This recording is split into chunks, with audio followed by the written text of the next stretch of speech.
Hello दोस्तों, कैसे हो आप सब। उम्मीद करता हूँ कि आप सभी बहुत अच्छे होंगे।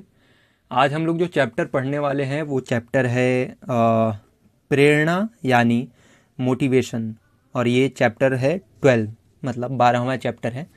11 चैप्टर तक मैंने इस यूट्यूब चैनल पर अपलोड कर दिया है वीडियो, जो कि है इस किताब का अभिनय की भारतीय पद्धति, प्रसन्ना द्वारा लिखित, रविंद्र त्रिपाठी द्वारा अनुवादित। तो चलिए इसको शुरू करते हैं। कुछ अध्याय पहले मैंने प्रेरणा यानी मोटिवेशन की अवधारणा पर थोड़ा विचार किया था। यहाँ हम उसके बारे में कुछ विस्तार से चर्चा करेंगे, खासकर इस अवधारणा के भारतीय पक्ष के बारे में। अभी तक हमने जिन जिन चीज़ों की चर्चा की है, चाहे वो एक समय पर एक ही काम करने का सिद्धांत हो, नाटकीय एक्शन निर्मित करने का मामला, हाव भाव, भंगिमा और रफ्तार वाले पहलू हों, यह सब प्रस्तुति की बनावट को समझने के लिए आवश्यक अवधारणाएं हैं। दूसरे शब्दों में कहें तो ये अवधारणा किसी प्रस्तुति के अवयव भर हैं। नाटक के लिए इन अवयवों और चरित्र के आंतरिक और बाह्य पक्षों के बीच संपर्क स्थापित करना या कराना होता है।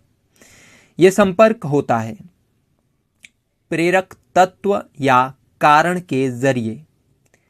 इसे प्रेरणा भी कहते हैं।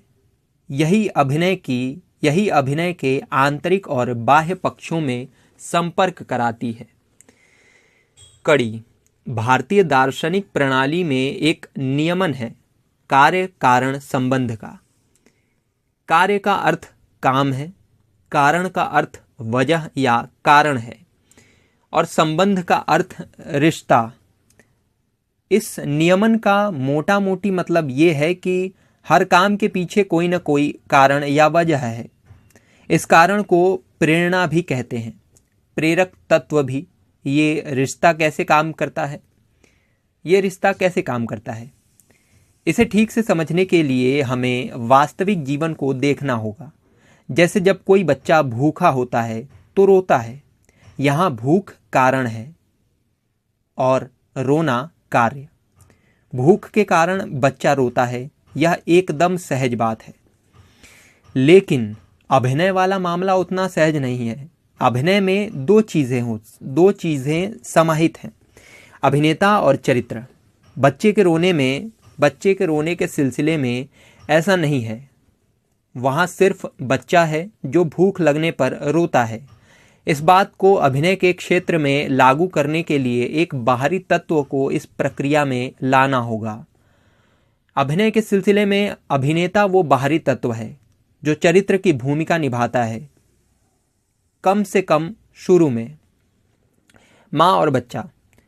अब मान लें कि बच्चे के रोने को उसकी माँ सुन लेती है। यहाँ माँ बाहरी तत्व है। बच्चे का रोना उसके पास पहुंच जाता है, लेकिन रोने का कारण नहीं पहुंचता। कारण अभी भी बच्चे के अंदर है। क्या ऐसा अभिनेता के साथ भी होता है? क्या ऐसा अभिनेता के साथ नहीं होता है? अभिनेता भी माँ के समान होता है। वो शुरू में यह नहीं जानता कि चरित्र कुछ खास हरकतें क्यों कर रहा है। उसे समझना पड़ता है, वैसे ही जैसे माँ को समझना पड़ता है कि बच्चा क्यों रो रहा है। अभिनय को लेकर भी ऐसा ही समझना होता है। अच्छा, यहाँ पर ये बोल रहे हैं कि जैसे कि आपका कैरेक्टर है, अगर कोई अभिनेता है और कोई कैरेक्टर को निभा रहा है तो उसका कैरेक्टर कुछ काम करता है या लिखा हुआ है कि वो ऐसा हरकत करता है, तो वो क्यों करता है, उसके पीछे का जो कारण है उसको ढूंढना चाहिए। और कैसे ये बताते हैं कि वो सही कारण कैसे ढूंढ सकते हैं आप, तो उसका एग्जाम्पल देते हैं कि जैसे एक माँ अपने बच्चे के रोने पर देखती है कि उसको क्या तकलीफ़ है, तो उसी तरीके से आपको अपने कैरेक्टर को भी ढूंढना होगा, उसके बारे में रिसर्च करके कि वो किस तरीके से, उसका ब्रिंगिंग क्या रहा, वो किस परिवेश में रहा है, कहाँ से वो आता है। इन सब चीज़ों के ज़रिए आप उसको ढूंढ सकते हैं कि आखिर ये अगर कोई काम कर रहा है तो वो क्यों कर रहा है। अच्छा, आगे बढ़ते हैं। संभावित कारण। बच्चे को रोता देख या सुनकर माँ उस संभावित कारण की खोज शुरू करेगी, जिसके कारण वो रो रहा है। पहले वो बच्चे के डायपर को देखेगी कि कहीं वो गीला तो नहीं है। यदि डायपर सूखा है तो दूसरे कारण की तलाश करेगी। उसे लग सकता है कि बच्चे को किसी मच्छर ने काटा है। वो देखेगी कि मच्छर काटने का कोई निशान तो बच्चे के शरीर पे नहीं है। अगर वो भी नहीं मिला तो कोई और कारण होना चाहिए। तब उसे समझ में आएगा कि बच्चा भूखा है और वो उसे दूध पिलाना शुरू करेगी। दूध पिलाने से अगर बच्चा रोना बंद कर देता है तो मतलब यह है कि बच्चा भूख की वजह से रो रहा था। कारण पता चल गया। इस तरह माँ एक एक कर संभावित कारणों की खोज करते हुए असली कारण तक पहुंचती है। अभिनेता को भी ऐसा ही करना पड़ता है। उसको भी चरित्र के किसी व्यवहार के संभावित कारणों की तलाश करते हुए सही निष्कर्ष तक पहुंचना होगा। संभाव्य और असंभाव्य कारण। जब मैं यहाँ संभाव्य शब्द का इस्तेमाल कर रहा हूं तो क्या इसी में यह नहीं निहित है कि असंभाव्य कारण भी होते हैं? माँ के जिस उदाहरण को मैंने दिया है उसमें ऐसा नहीं है, लेकिन अभिनेता की बात करें तो कहा जा सकता है कि ऐसा हो सकता है। अभिनेता किसी चरित्र के खास ढंग से व्यवहार के लिए किसी गलत या असंभाव्य कारण के बारे में सोच सकते हैं, क्योंकि उसके पास माँ का दिल नहीं होता। अभिनेता तर्क से सोचता है असंभाव्य कारण क्या हो सकता है। इसे समझने के लिए मैं एक नासमझ माँ की मिसाल देता हूँ। जैसे मान लीजिए कि एक बच्चा रोना शुरू करता है तो उसकी माँ अखबार पढ़ रही है। हो सकता है कि अखबार में छपी खबर बगदाद पर अमेरिकी बमबारी का है और उसे पढ़कर माँ परेशान है। यदि माँ को लगे कि बच्चे के रोने का इस खबर से कोई संबंध है तो ऐसी माँ नासमझ है। अगर वो बच्चे को दूध पिलाने की जगह बमबारी के बारे में भाषण पिलाने लगे तो यह असंभाव्य कारण है। विचार और कारण। बेशक कोई माँ इस तरह के असंभाव्य कारण के बारे में नहीं सोचेगी, क्योंकि माता का हृदय खास तरीके से काम करता है। लेकिन मंच पर सक्रिय अभिनेता के पास ऐसा दिल नहीं होता और वह चरित्र के लिए बाहरी तत्व है। चरित्र खास तरह का व्यवहार क्यों कर रहा है, ये समझने की उसकी ताकत शायद कमजोर पड़ चुकी हो। इसीलिए वो ऐसे में बगदाद पर बमबारी, राजनैतिक क्रांति, फ्राइडिस मनोवैज्ञानिक, उत्तर आधुनिकता और न जाने किन किन चीज़ों के बारे में सोच सकता है। इसीलिए याद रखें कि कहाँ गया, हाँ, किसी अभिनेता के लिए कारण या प्रेरक तत्व नहीं हो सकता। सिर्फ विचार कारण या प्रेरक तत्व नहीं हो सकता। कारण अंतर्बोध से जुड़ा होता है। कारण हमेशा किसी न किसी अनुभूति या अंतर्बोध, इंट्यूशन से जुड़ा होता है।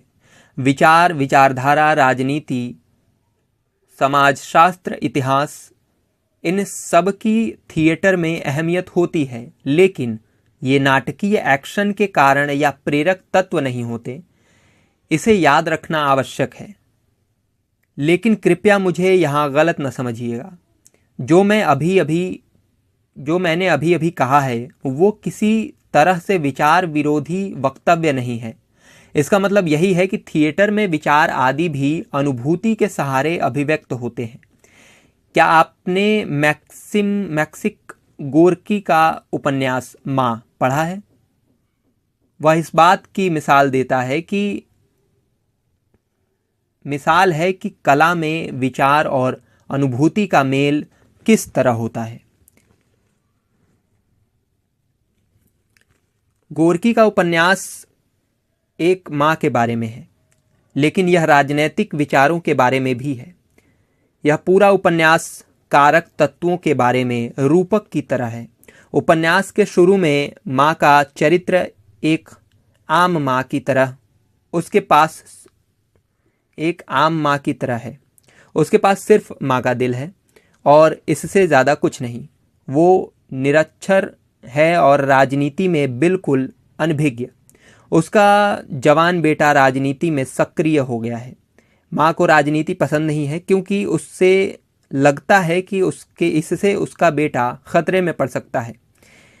बेमन से वो अपने बेटे का साथ देती है क्योंकि वह अपनी संतान की सुरक्षा के बारे में भी चिंतातुर है। इस तरह इस माँ का राजनीति में सक्रिय होना पूरी तरह से बेटे के प्रति भावनात्मक लगाव की वजह से है। कारक तत्व ऐसे ही होते हैं, पर बेटे की त्रासद मृत्यु के बाद वह पूरी तरह राजनीति में आ जाती है। इस उपन्यास को लेकर बर्टोल्ट ब्रेस्ट ने एक नाटक लिखा है। उसमें एक शानदार दृश्य है जिसमें माँ का ये रूपांतरण दिखाया गया है। ये दृश्य सिर्फ इस रूपांतरण को दिखाने के लिए ही लिखा गया है।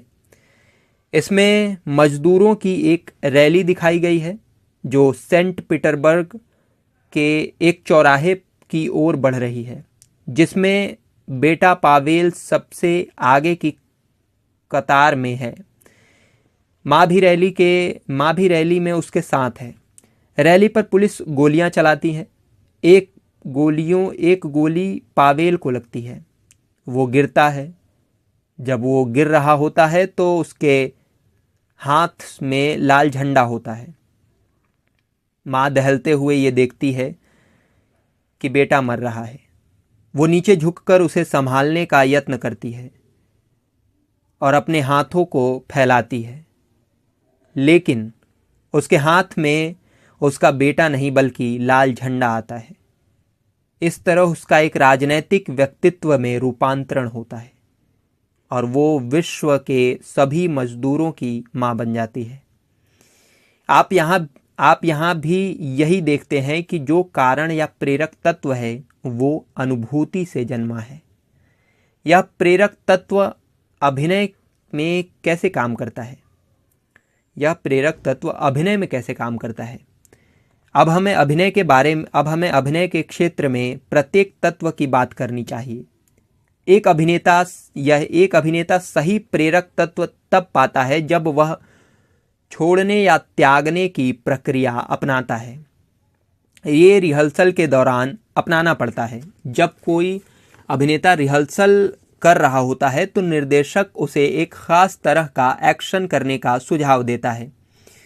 इसे करने के लिए अभिनेता कई तरह के कारणों या प्रेरक तत्वों की जांच पड़ताल करता है।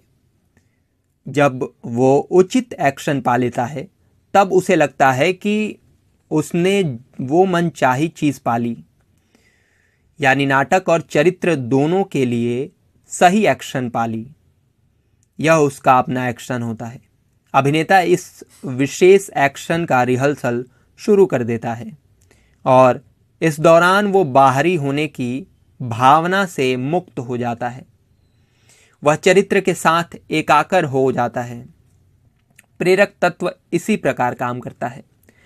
चरित्र की तरह होना। अब थोड़ा और आगे बढ़े। कुछ पश्चिम नाट्यशास्त्री खासकर स्टैनिस्लवस्की यह प्रतिपादित करते हैं कि जब कोई अभिनेता अपनी प्रेरणा या प्रेरक तत्व को पा लेता है तो उसे यह विश्वास करना चाहिए कि वह अब एक चरित्र है। वह चरित्र जो वो नाटक में निभा रहा होता है। स्टैनिस्लवस्की को यह मालूम था कि इस तरह का विश्वास पाना या होना कितना अजीब है। इसीलिए उसने एक पद्धति मेथड को प्रतिपादित किया। उसने कहा, मैं जानता हूं कि समकालीन या आधुनिक अभिनेता के रूप में आप अविश्वास से भरे होते हैं। इसीलिए विश्वास की भावना पैदा करने के लिए आप इस बिंदु से पहल करें। यदि मैं यह चरित्र होता तो किस तरह से व्यवहार करता, किस तरह की प्रतिक्रियाएं देता, कैसे जीवन जीता, आदि आदि। इस तरह स्टैनिस्लवस्की के रंग निर्देश जादुई यदि है ना, मैजिक इफ, उसी के बारे में है, जादुई यदि से शुरू होता है। लेकिन भारतीय नाट्य शास्त्री थोड़ा अलग ढंग से इस पहलू को देखते हैं। हम अभिनेता के किसी चीज में विश्वास करने के लिए नहीं कहते, किसी चीज़ में विश्वास करने के लिए नहीं कहते अभिनेता को। हम सीधे सीधे कहते हैं कि अभिनय की शुरुआत कल्पना करने से होती है। यदि जब अभिनेता कारण या प्रेरक तत्व को पा लेता है तो हम उससे कहते हैं कि चरित्र के सदृश होने को सोचो या उसकी कल्पना करो। ये विश्वास करने से विश्वास करने से अलग मामला है। मेरी नज़र में भारतीय तरीका ज़्यादा तार्किक है। हमारे यहाँ अभिनेता और चरित्र के बीच समानता या सादृश्य की अवधारणा पर बल दिया जाता है। हम अभिनेता को ये कहते हैं कि पहले सादृश्य के पहलुओं की पहचान करो, फिर कहते हैं कि इन पहलुओं को अपने भीतर रिहर्सल, मेकअप, वेशभूषा आदि के सहारे विकसित करो। शुरू में लग सकता है कि यह तरीका सरलीकृत है, पर वास्तव में ऐसा है नहीं। असल में ये सादृश्य के रास्ते चरित्र की भीतरी और बाहरी बनावट, उसके मनोवैज्ञानिक और उसके सामाजिक वजूद को जानने की तरफ ले जाता है। ये सरल तरीका है और इसमें गहराई है। दर्शक विश्वास करते हैं। भारतीय नाट्य शास्त्री विश्वास करने की जिम्मेदारी दर्शक को देते हैं। यह कि दर्शक को अभिनेता और चरित्र दोनों पर विश्वास करना चाहिए। अभिनेता सिर्फ सादृश्य के रास्ते अपने चरित्र को विकसित कर सकता है। जब नाटकीय एक्शन के दौरान ऐसा होता है और अभिनेता ऐसा करने में सफल होता है, तब दर्शक को लगता है कि जो मंच पर हो रहा है वह चरित्र कर रहा है। मूल बात यही है। सादृश्य की ये धारणा दार्शनिक स्तर पर भी सही है। अगले अध्याय में इसके बारे में हम विस्तार से बात होगी। अच्छा, ये चैप्टर 12 यहाँ पे ख़त्म हो चुका है और चैप्टर 13 अगले वीडियो में आएगा, यानी कि कल या परसों। इस वीडियो को यहीं पे बंद करते हैं। Thank you.